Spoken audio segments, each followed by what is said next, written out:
Okay, it has so much um, new thought in it and Oh, non-dualism. And it's the kind of app like Headspace and Calm. okay. It's really funny because those apps are recommended now um, by physicians.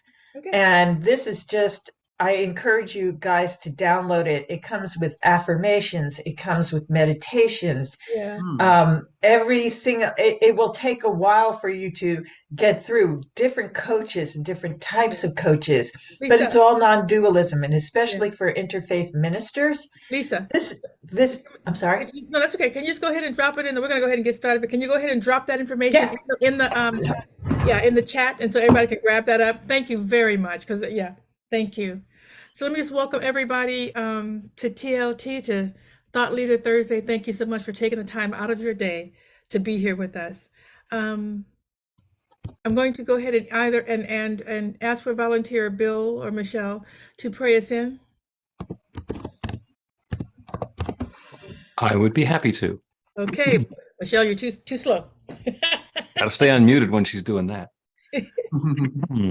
Opening ourselves up to the awareness that that one infinite creative power, that one divine source of everything, that love, that intelligence, that presence that shares itself as and through and in all of its creation, is sharing itself right here and right now through each of us individually, through our wonderful presenters today. And the time that we're spending is the activity of the divine itself. It is a blessing, and I'm so grateful for it. So with gratitude for this good, I speak this word and I release it into that creative law that creates everything. And I know it's now creating this blessed time for us. So it is. And so it is. And so it is. Thank you, Bill. Thank you. I do want to remind everyone that we do encourage questions and comments as we go through. So please don't feel shy to raise your hand to ask for some clarity or some comments as we go through this today. And welcome today our guest speaker, Reverend Melinda Wood-Allen, very dear friend of mine. She's currently senior minister at the Church of One Love. I call it the cool church. It's in Dallas, Texas. It's just amazing. I love her and I love what she does. She is absolutely a sought after speaker and a teacher, workshop and retreat leader. But she's also a multi award winning singer, songwriter, and actor and recording artist. And she's traveled around the country presenting things at New Thought centers and community action groups, just spiritual retreats, and even in prisons. She just speaks wherever her heart is called to do. I first met her through her music, and she defies categorization in her music, and she has a 4-octave range. So we'll hear her listening and singing a song about her wonderful husband, and then she'll go into an opera music, and it's just amazing. You may have heard her sing when she did our retreat back in April, our online retreat. Her passion is combining her music with her knowledge and experience of spiritual principles. She is here today. I felt like this was a good time to have her on because it's the Mother's Day month and Memorial Day month, and she's had a special relationship with her mom. We've talked about this a number of times, and I felt like she could really speak a great deal about that. Her topic today is called the Mother Lode, because mother is a loaded word for so many people. And so she's here to talk about those relationships and the challenges and the ultimately important and rich gifts that we receive from our mothers. So I'm going to stop talking now and allow Melinda to go ahead and share with us what she wants to share with us today. Thank you so much for being here, Melinda. Thanks, Pjae. Thank you so much. I'm honored. I'm honored to be here and to talk about my mother. This was my third Mother's Day without my mother. She passed away in March of 2021 of COVID. She was in an assisted living center at the time, and I had for 2 years only been able to see her outdoors, masked, 6 feet apart. Thankfully, for the last 2.5 months of her life, they opened things up enough. They called it compassionate care program, where one member of a family could go in for 2 hours a week and be in the room with the person living there. And because of the relationship that I had developed with the director of the assisted living center, she just told me, anytime you want to come, just come. I'll let you in. Don't call the front desk, call me. I'll bring you in. So I was able to spend a couple of hours with her every day in the last weeks of her life, which I'm very, very grateful for. And my mom, one of her famous sayings was, well, I guess I don't get the Mother of the Year award. And she did not. She did not. She never got the Mother of the Year award. My mother adopted 4 children, 2 as infants, my brother and me, and adopted my 2 sisters later on when one of them was 2 and one of them was 8. 2-year-old had suffered from quite a bit of physical and emotional neglect, and the 8-year-old had actually been abused physically and sexually. And so it was a big change to our family. I was 6, my brother was 8 at the time. But my mom was always a compassionate person. And I remember early on when I was just so confused by what was suddenly going on in our household, saying, she tells lies all the time and she takes my stuff and she breaks it. And what does this word mean? As I'm like, words I had never been exposed to, I'm asking, what is mother?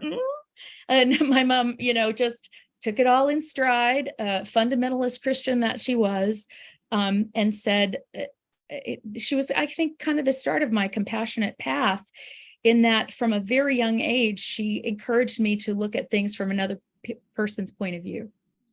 And she said, you've been so lucky, and think about, she hasn't had that. She didn't have anybody to teach her not to lie. So she has to learn not to lie. She didn't have anybody to teach her all these things. And I internalized that in some good ways and some not so good ways. I learned from an early age to put myself always on the back burner and to forgive often before I even allowed myself to be angry in the first place.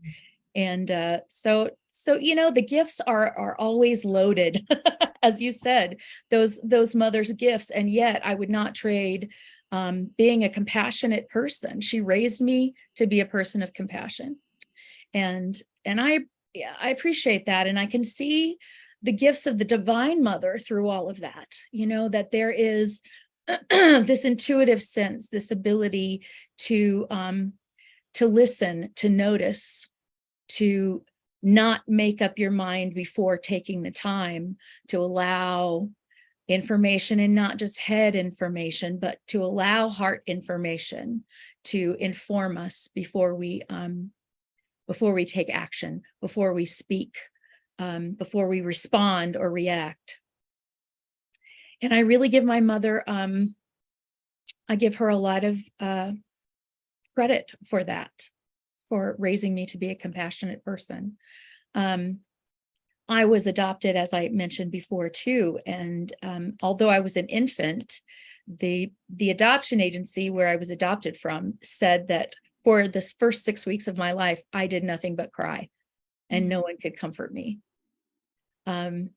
And yet, and my parents tell the story of going to the adoption agency and them talking about a baby that cried all the time, and then going, but we didn't know that was the one they were going to give us. And I'm still crying today. As you know, I'm an emotional person. I'll cry at the drop of a hat, unapologetically. But, I've also come to really, really honor my birth mother as someone who had no idea, what she was dropping me into, but who felt that I would have a better chance at a good life than what she could give me. And those have always been my feelings for my birth mother. I've never had a moment of consciously feeling that I was abandoned. I've always felt like it was an extraordinarily loving decision, even more so on the day that my daughter was born. Because I remember she actually, had some health problems when she was first born.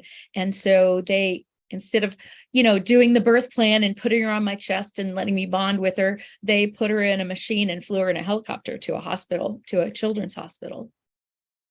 And I remember thinking how intolerable it was that I didn't get to be with her that day, and weeping and having so much compassion for my birth mother, because the same thing happened to her, only the baby never came back. And so I've always had a great deal of honor for her. And I think about, Divine Mother, this idea of us in our human form being given all these gifts and challenges and the power of choice, and walking through the world making choices that aren't always in alignment with the goddess, with Divine Mother, with Mother Earth, with all of that mother energy that we honor when we think to honor it, but which we sort of naturally dishonor as we just go stomping through life, not necessarily paying attention. And so one of the gifts of Divine Mother to me is just that attention, learning to pay attention to what's going on. And one of the ways I connect with Divine Mother is Mother Nature, specifically trees. When I just don't know when I feel like I've lost my connection to all that is, or to the one, or when I'm still connected, but I'm just deeply, deeply sad or affected by something, I can find healing in Mother Nature. I take off my shoes, I stand in the grass, and I literally hug trees, hang out with them, sit down on their roots and lean against their trunks. And that is a gift for me constantly from Mother Nature. That's always there. That's always there. And then one of the things I wanted to talk about today was what I call the yabbit gifts. When somebody says, well, you got this, and you say, yeah, but it came with all this baggage. That idea that my mother gave me a foundation of love. She also gave me a foundation of God is everywhere. She would tell me that there's nowhere I could be that God was not. And yet she's also the person who taught me that there was a literal hell, and that I was always being watched, and every thought I thought Jesus knew about, and I was as liable to be punished for my thoughts as I was for my actions. And that made me a fearful person. My mother was a person who it was almost impossible to apologize to, because when you humbled yourself and said, Mommy, I'm so sorry, she would say, yeah, you sure are. And, there's not much place to go from there when someone just agrees with you. My mother was a person to whom looks were not important. She just didn't see that. And that was good for me. It raised me with appropriate values. And yet in my teenage years, when I had no idea how to dress, or, she didn't give me any hints on how to dress, or that there was actually acne medication that might've worked for me a little bit, or what was an appropriate hairstyle, or how, and I have my friends whose mothers are like, wear this, do this, wear this. My mother didn't do that, and I'm appreciative of that. But also I didn't have any help in that area. And that, coupled with my fundamentalist upbringing, which my mother called modesty, was really body shame. That our bodies were not to be seen, and they were not really to be talked about, and they were definitely not to be used in any sexual manner outside of marriage. And in marriage, you would just, she gave us the facts of life, but there was no no openness as regards sexuality. So, you know, the gifts are two-sided. There's always a blessing, there's always a challenge, I believe.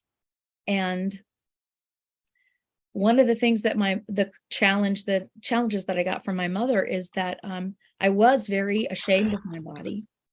And that has given me the opportunity to come to appreciate my body, my whole self, slowly and painfully and surely, but with my own ideas, my own views, my own love of it, not something given to me by someone else. And so the very, that lack created a challenge for me that I can feel good in overcoming. I believe, go ahead. I just wanted to, because you've shared quite a few things, and I have some thoughts or Yeah, I would love some questions. Sure, and anybody else has any questions, but because we've talked a lot, and and so I know that there were several challenges, and as an adult, you know, looking back, you certainly have overcome those things. But I think the question that that would help would be, how did you survive? Because it's really we all have to survive a childhood. How do we survive that and get to a place where we can overcome? How do we even know that we can? I'm always amazed at someone who's had a childhood with someone who wasn't as loving as that, and yet can come out to be loving themselves. And so how does that happen? How do you continue to be a loving person, even though you weren't fully loved in a way that you would need, that a child would need to be loved? How do you overcome that? Well, how do you get to that place where you can see some of the challenges and know that you're going to be all right? Does that make sense? You understand that question? It does, and it does. And I think that's a really personal question that each person finds a different way. Okay. But for me, I believe that I was loved, especially as a young child. Okay. By the time I was 7 or 8, my dad started drinking. The drinking got really bad. It became belligerent and violent, and my mother didn't protect us from that. Okay. And that was very harmful. It was very hurtful. It was very scary. I ended up leaving home at 16 because I felt safer out in the world on my own than I did in my own home. Right. So overcoming that, I feel like that the foundation of love that I got as a very, very young child was enough for me to feel rebellion against when things went wrong, when my mother seemed to be not the person that I thought I knew, when my dad seemed to be not the person that I thought I knew, when our family became not the family that we talked about and presented to the world, but actually something very much uglier underneath. There was that within me that went, no, this is not right. This is not right. And it was that dissonance within me that just refused to accept that. And my heart was broken that they couldn't get it together to have that. But I also I had this determination that I know what love looks like. And if I can't get it here, I'm going to get it somewhere. And now I went to some really wrong places to get that love for quite a while. But there was that within me. So that's it. That was the next question I was going to ask. So that's something greater than yourself. Have you felt that? Is that something? So I'm wondering, you know, for all of us that are listening, and I've talked with several people that that had these challenges as children, talk about their knowing of a spirit or something greater than themselves. Is that something that you knew? Do you feel like we all have the ability to access that? I do believe we all have the ability to access that. It's hard for me to know how I would have accessed it in a vacuum, but the way I accessed it within my family was I was brought up in a very fundamentalist church, and I was taught Jesus loves me. Okay. And at the same time, I was taught hell. And I also was taught, and, you know, of course, that dissonance exists. Like, well, if Jesus loves me, what's this thing about being flung into eternal darkness and burning, where there is wailing and gnashing of teeth, and you call for the mountains to fall upon you, but they won't, and you don't ever burn up, you burn eternally. You can tell that I got really graphic images from the church of my childhood.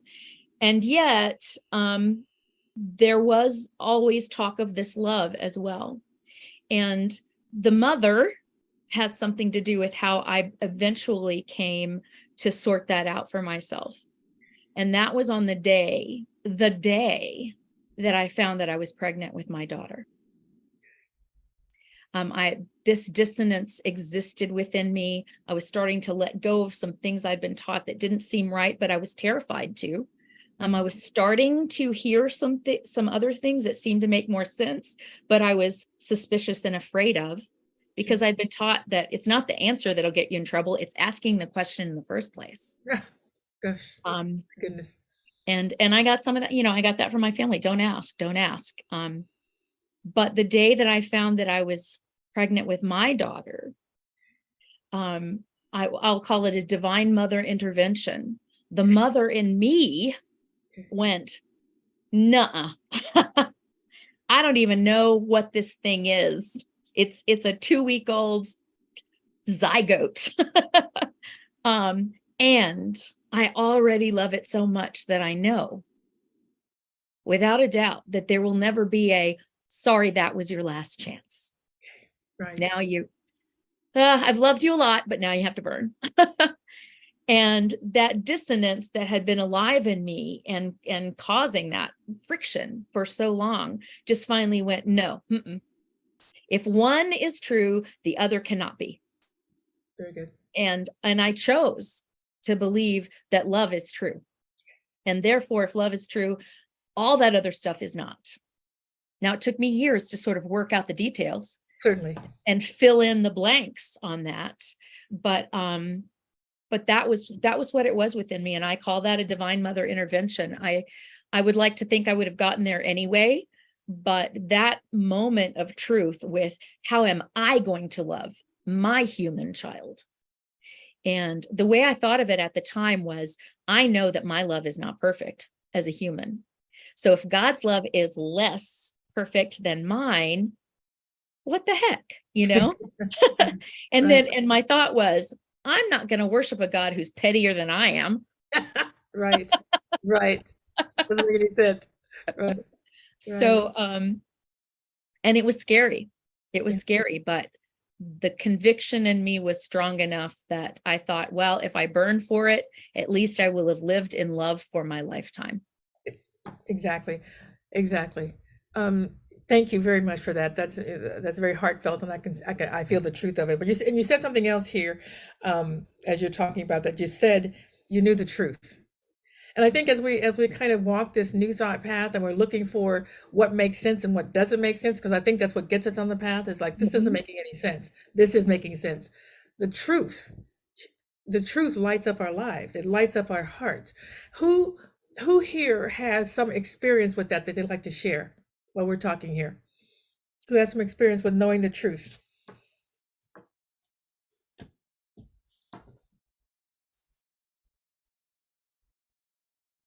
Yes, go ahead, Reverend Sherry.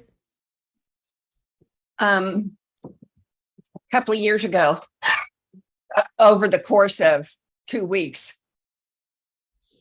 I experienced the death of my best friend and the death of my baby sister. Wow. I lived in 2 hours from Everything, Arkansas. My best friend lived in Lincoln, Nebraska, and my baby sister lived in Kansas City. So over the course of 2 weeks, I drove that twice. And I had been living in 2 hours from Everything, Arkansas for almost 5 years by myself that's where it was. I was running a retreat center. I was literally 2 hours from every blinking thing in Arkansas. And it was not a friendly place for New Thought people. Okay. So I went and did these 2 funerals, and I came home and I realized that I had got so fed doing that. I had felt I had been surrounded by people who knew my truth with me. Yes. So I decided to pray. And I said, listen, God, it's my prayers start that way. Listen, God, here's the thing. Said, for 4.5 years, people have been saying to me, what the hell are you doing in Arkansas? And I have said, God brought me here. And they have said, why the hell do you stay? And I have said, because here is where I can serve God the best. And I will stay until God tells me to leave. And I said, that's still true. I'll stay as long as you want me to be here. But if I could still serve you the best I can and go home to do it, I'd really appreciate that. And then here's the key, I let go of it. And 3 days later, I get a phone call from my nearest neighbor, the county librarian, who was, like your mama, fundamentalist Christian, who could not stand it when I said to her, honey, you can be right and I can be right too. I had to be wrong so that she could be right. She just couldn't stand it. So she called me up and she said, basically, not verbatim, but very close, Sherry, you're never going to be a success here because nobody wants you here. So why don't you just sell me your property so I can have a place to retire and you can go someplace where you're wanted? Wow. Can you guess what I said? I said, here's how much it God costs. brought me here and I'll stay till God tells me to leave. And then I hung up the phone and I cried myself to sleep. The next day I called my prayer partner in Florida and I was whining to her about my neighbor. And she said, back up the damn bus. And I said, excuse me? And she said, do you remember that story you told me about the old man in the Ozarks and the flood? You've all heard it, right? Yes. An airplane, rowboat, a speedboat, and an airplane. And I said, yes. And she said, well, this sure looks like a rowboat to me. So I said, okay. I hadn't thought of it like that. So I sat down, you got to test God. I sat down and I calculated the amount of money it would take to pay off every debt I had. And 4 years after my husband died with my income cut in half, that was a big number. And pay to get everything packed and moved and buy me a home when I got here and have some money left so I wouldn't have to worry.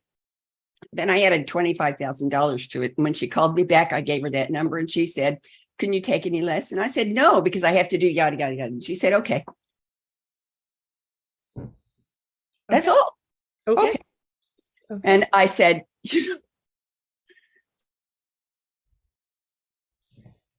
is she frozen with me or just frozen with everybody? Okay. Everybody, yep. Okay. Oh, there you go. I We're had to frozen know here. the truth of why I was there. Yeah. So that I could lean on the truth of how I could leave. Yeah. Yeah. Thank you. That's a great story. I Beautiful. appreciate you sharing that. And I wanted to, I'm sorry, I hope I haven't taken too much of your time, Melinda. It's just what you're saying is it's so heartfelt. And I believe that it speaks to what we all are having to do at some point, recognize what's true for us. Mm-hmm. No matter what age you're in. And it's amazing to me how kids seem to know it right away. And we as adults, of course, want to do what Sherry goes, no, that's not what you told me to do. That can't be right. What I thought it was. That's not what I thought it was. That's not how I thought it was going to look, and all it. kinds of all kinds of things like that. So, so truth looks really differently. So I really appreciate you talking about that. And you talked about Melinda, some of the challenges of the upbringing that you had, and because I believe that we are all kind of reparenting ourselves.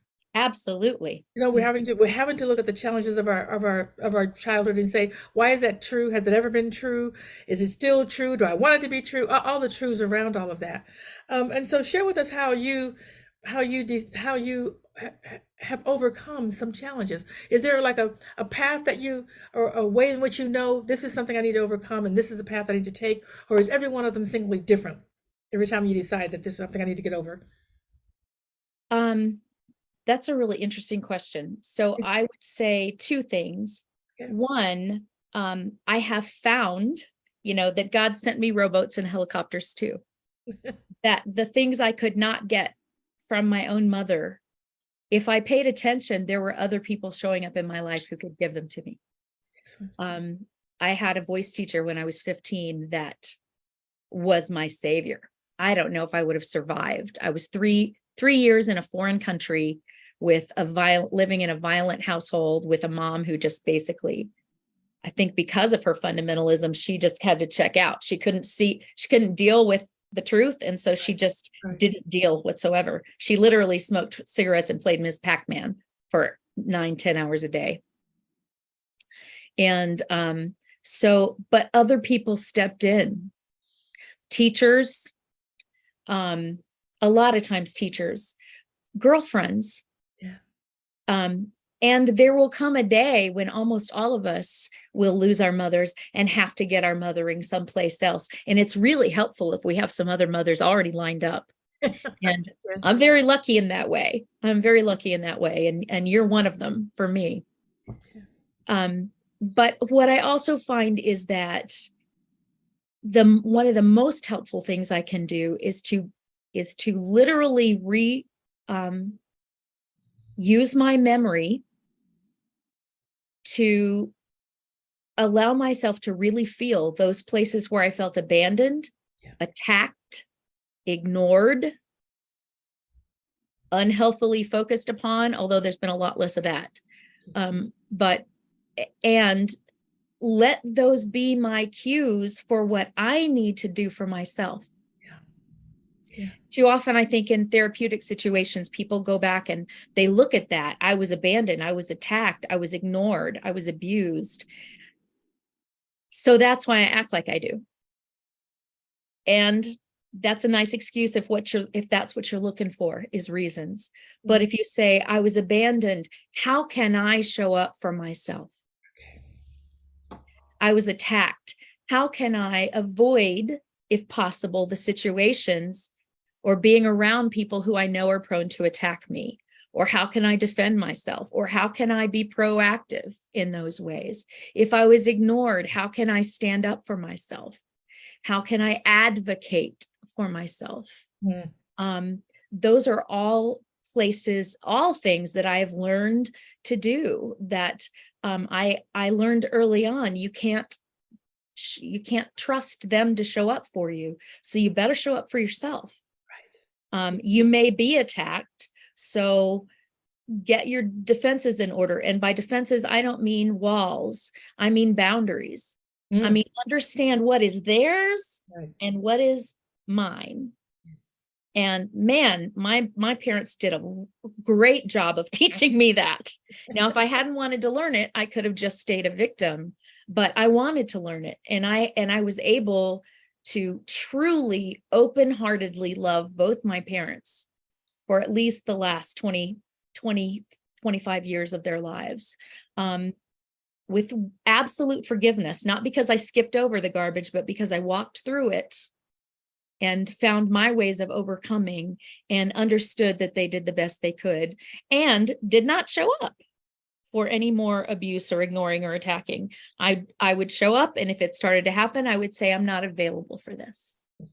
And if it continued to happen, I would kindly and calmly say, I love you. I'll see you next time. Walk out the door, get in my car, and go. Excellent. These are great. So those, when I look at those places, when I find a painful spot in me, I go, where did that come from? And what can I do to shore that up, to fill in the spot, to take responsibility? Exactly. I may have been spoken to this way, but how am I talking to myself now? That part. I may have been ignored. I mean, my parents never took me to the dentist. When I was 19, I finally took myself and had lots of problems and have had a lot of dental work since then. I was never taken to the dentist as a child. We were upper middle class. My dad was an Army colonel. We were not poor, but I was not the squeaky wheel. And so I've learned to squeak when I need to. I used to suffer under this illusion that, well, if you're just good enough, someone will notice how good you are and give you your reward, which is the basic teaching of fundamentalist Christianity. Suffer, and someday you'll be rewarded for how good you are. Yeah. And I don't suffer in silence anymore. It doesn't mean I complain, but if something needs to squeak, I've learned how to make it squeak so that it can get some oil. Yeah. Even if I'm not one who squeaks and I'm the one who does the oil, either way. Either way. Excellent. Thank you. Those are great ways in which you stand up for yourself. You had said earlier that you were really good at putting yourself on the back burner. And I think that one of the things that I love so much about New Thought, whether it's Unity or Science of Matter, whatever one it is under the heading, that is actually also frightening as well, is the R word, the responsibility for your life. And the only way we can do that is to put ourselves in the front and say, what do I want? What's next? Like, what's happening? What's, what you just said, examining what is happening right now. What's happening right now? What's my part? What can I change? What am I drawing in? And that's I think just such a lovely power that we become aware of in New Thought. The power to draw into our lives those things, or places, circumstances, whatever, that are in line with our dominant thinking. So we get to change our thoughts. So thank you. Lisa, I see you have your hand up. And I know Jesus, you did too. I'm gonna let Lisa, and then I'll get back to you, Jesus. Thank you. Lisa? Can you hear me? Yeah. Mhm. Okay. Thank you for that, Melinda. Very enlightening. A lot of touchstones for me on things. May is a difficult month. My mother, this is 4 years for me as well. Birthday, Mother's Day, all that. And like you said, the two sides of being human and the way we take how we were parented when we're little, Yeah. with no perspective, and then how we take it later, and if you've done work on yourself, et cetera. So thank you for that. What I want to ask, and kind of Reverend Sherry kind of said something about it too, is that I think the challenge for a lot of people, not just me, is when you're sitting in the questions of what is mine to do, or is what am I doing right now mine to do, and how do you know, and maybe there's not an answer, so to speak, is your perspective, but the rowboat, the canoe, and everything is sent, and your human self is trying to make sense of what is the right thing? Is this the right thing? Am I trying to micromanage this? And your divine self says, well, you need to listen and trust the process. So it's how do you know that what you think, because your brain is telling you, well, maybe this is the divine telling me to go this way. And then the other side of you says, well, but how do you know so I don't know. Right. So what I would say, how I would answer that, Lisa, is I have to pay really close attention to the stories I'm telling myself. Because if there's something, I talk about this a lot. It's like, I'm here because God put me here. That is my truth. But I have to keep asking myself that every day. Is that still the truth? Because if I get married to a truth that was true at one point in life, then I can really, really stay stuck. No, the guy on the roof thought God is going to save me by either lifting me out of this flood magically or making the waters recede or whatever. That's what's in that person's mind. So that's why it's easy to ignore the bus and the rowboat and the helicopter. It's that, what story am I telling myself? And the way I like to put it is, don't be so married to envisioning your trip to Galveston that you miss the plane to Hawaii. I like it. Right? Don't wait for the bus so long that you miss the limousine that just pulled up. Yeah. Beautiful. And it really has to do with the stories that we're telling ourselves. And so I have to go back and ask myself, because when I say my story is that I was brought up by a violent alcoholic and a mother who couldn't deal with that in any material way. That's true. It's also true that I was brought up by a very compassionate mother and a father who, when he was not drinking, could be very gentle. It's, there's so many stories and they're all true. I don't have to pick one. And I can choose to use the ones that don't tell me that cause pain or that bring up pain. I can use those to challenge myself to fill in the empty spaces, but I can also allow myself to enjoy what was good rather than painting the whole canvas that one color. Right. And so just paying attention to my story and not getting attached to it and continuing to ask the questions, I think is the most important thing. So part of that then is really thinking about if is what we're thinking coming from love or fear. That's great. Yeah, that's a beautiful way to think about it. But also just like, I said this yesterday, am I still the same person today that I was yesterday? Mhm. Are my needs the same? Are my thoughts the same? Are my surroundings the same? Are my urges and desires the same? Right. Thank you. Thank you. Yeah. Thank you so much, Melinda. Thanks for the question, Lisa. Jesus, where are you? You there? Do you still have, do you have something, you want to make a comment or a question, Jesus? Oops. Can you hear me? We can hear you. There you go. Okay, We okay, can now good, hear good. and see you. Yes. Yeah, I just want to ask, because the stories Miss Allen's talking about is a story of abuse, and by my number, it's not scientific. I would say like that kind of story, like 1 out of maybe 25 or 100, could come out ahead. But a lot of people that go through any kind of abuse, they stay, I guess, on blaming. And when she said about hugging the trees and things like that, she have a head start. She got a process, and I believe that she went through to get where she at right now. Me personally, I haven't had abuse personally in my life, physical or any type of abuse like that. But my parents separated when I was young, and I was not too fond of my father, but I came to understand and let go, and I was real close, more close to the family of my father, with my grandmother and things like that. So maybe in abuse is because when my mom left to New York, I stood in 1 year with my grandma. So maybe I had a little issue with abandon, which is good because I could recognize that.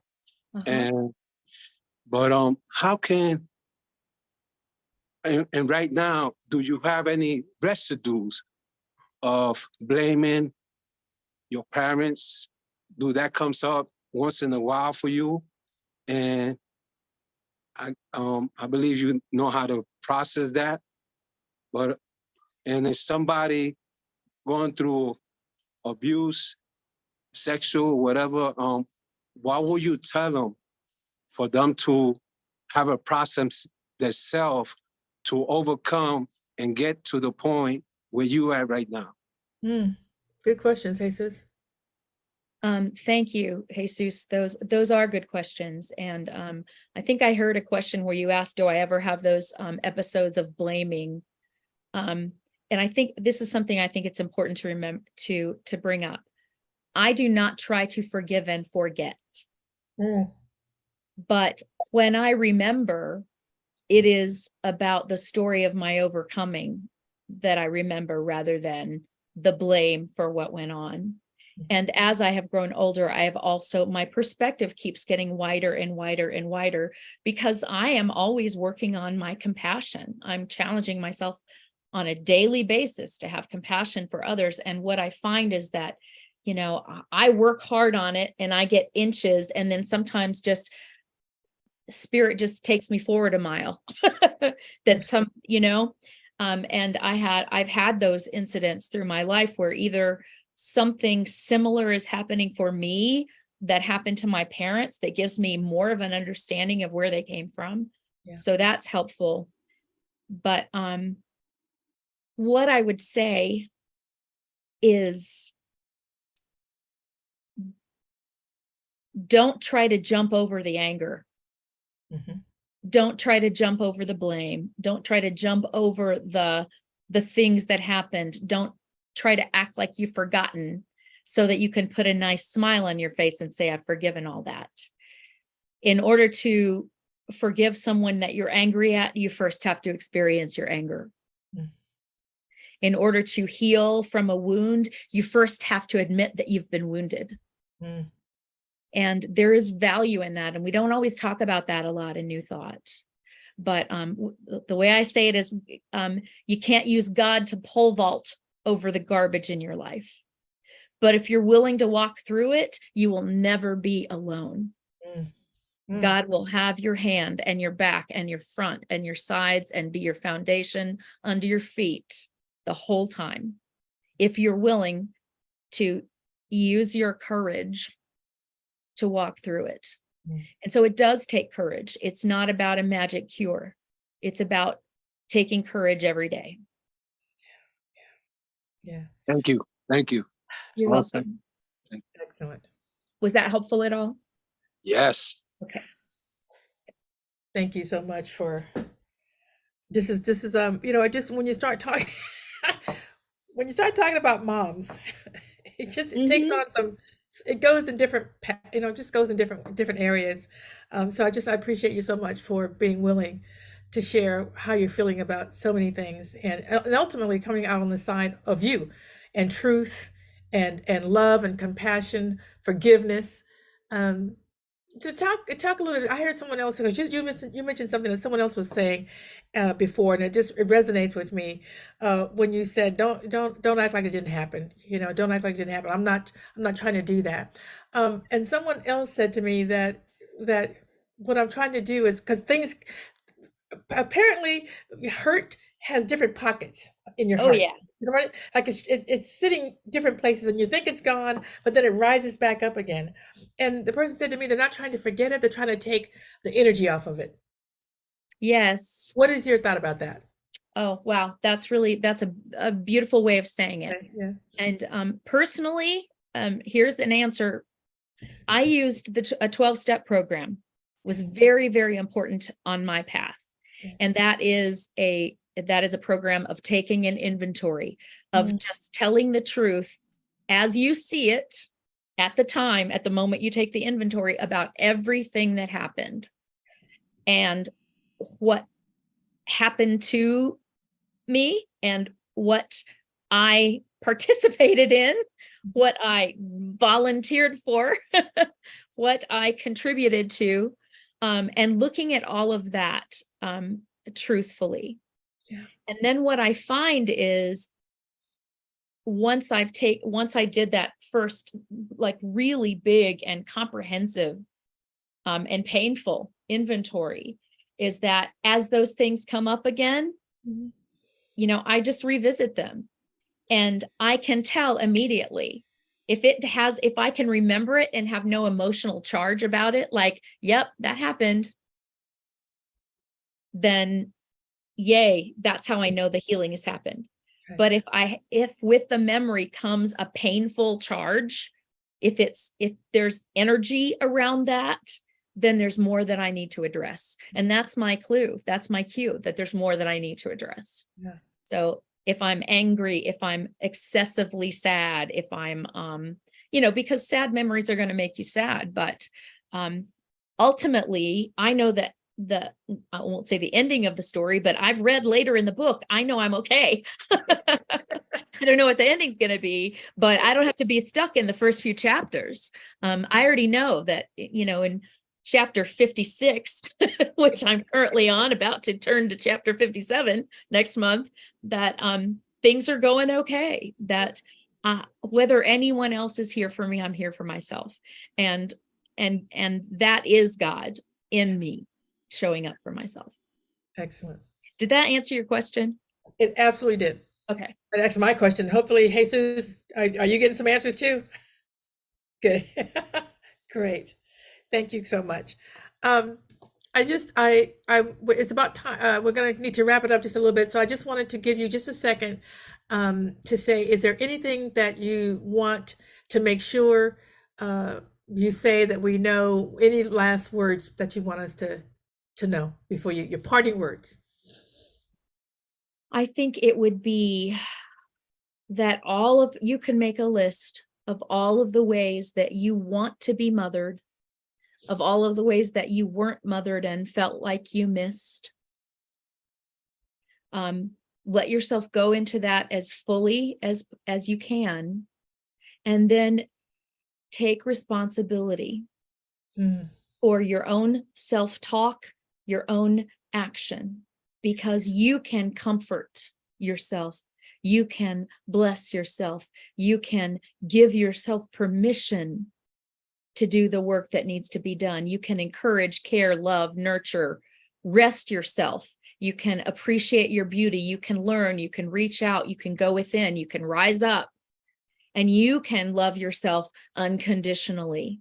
Not perfectly in this human form, perhaps, but you can learn to love yourself. And it is I'm not going to sit here and say, I love myself so much every day, all the time, that I'm just, practically bursting with it. No, it's always a challenge. And yet I don't try to dump the challenge on someone else. Oh, well, something's missing. Therefore, who's not doing for me what I need done? If something's missing, I have to go, what am I not doing or allowing God to do in and through me, or allowing God to do through other people?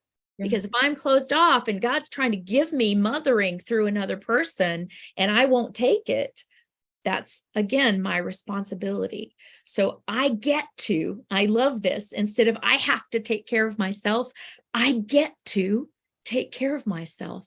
I get to mother myself. Thank you, Melinda. Thank you so much. Thank all of you for being here today. Yay. Yes, indeed. Thank you. Yes. Thanks, everybody, for showing up. Absolutely. I have a couple of things. Just want to remind everybody, please, to register for TLT on Eventbrite. So I didn't register because, because I'm the host, whatever. And I had put, I already have the link, so I don't have to do any of that. I just go right to my calendar, except not because it changes. And so I was on a site, I'd given the wrong site to our speaker. So you just need to make sure that you look at those messages that we get from our admin that says, hey, reminder, there's a TLT coming up, and that's the link that you want to click on, not the one you saved necessarily. So I just learned that today, so I wanted to share my little embarrassing moment with you all.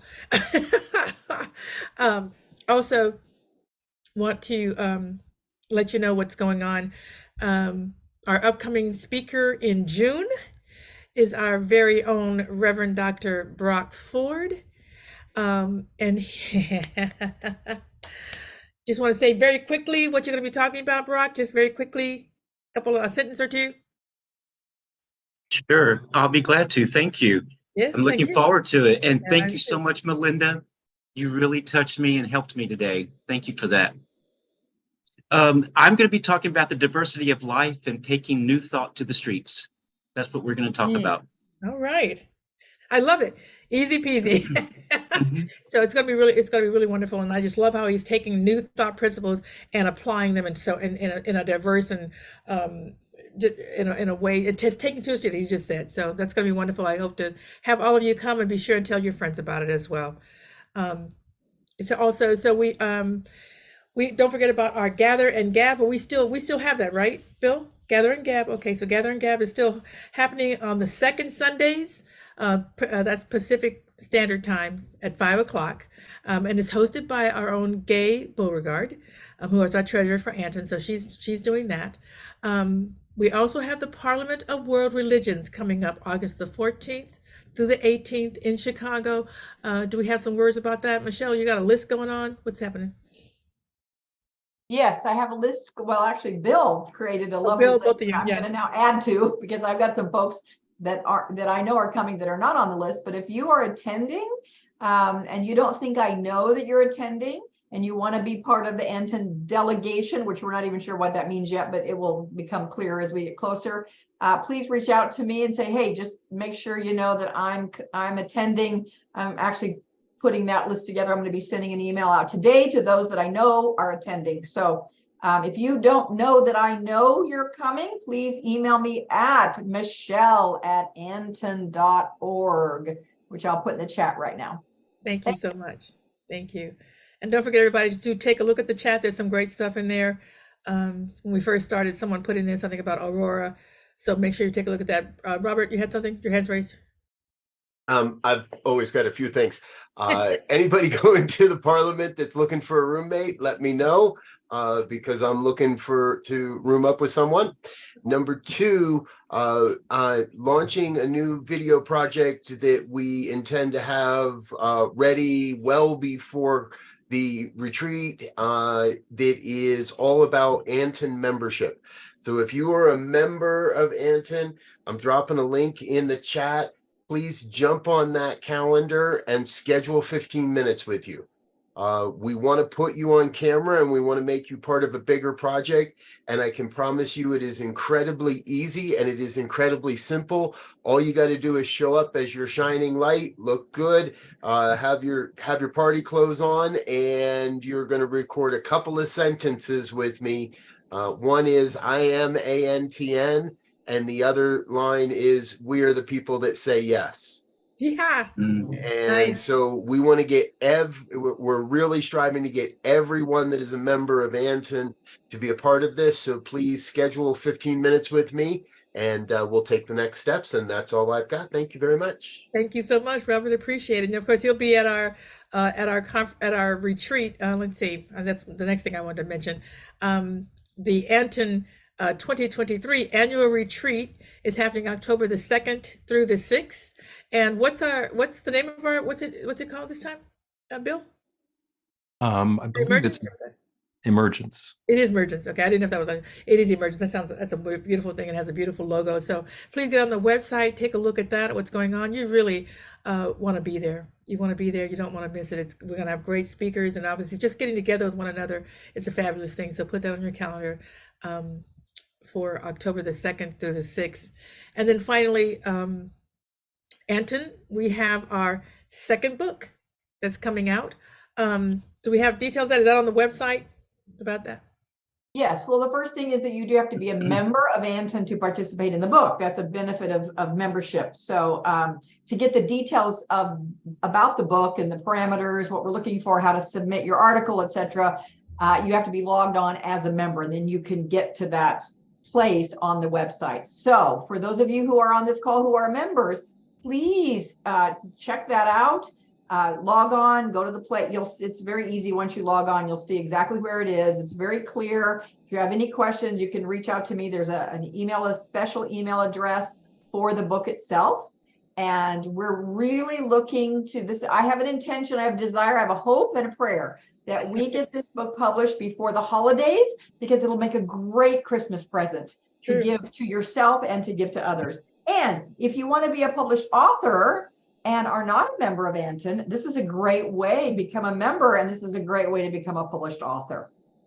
Excellent. And we foot the bill. So, you don't have to pay anything to do this, just other than to become a member. We foot the bill for the publication of the book and everything else. So please, please, please be a part of it. Excellent. Thank you so much. Okay, Brock, you got one quick thing to say? Yes. Oh, can I make an announcement really quick? Yep. Thank you. I wanted to also remind y'all of the resource library on the Anton website.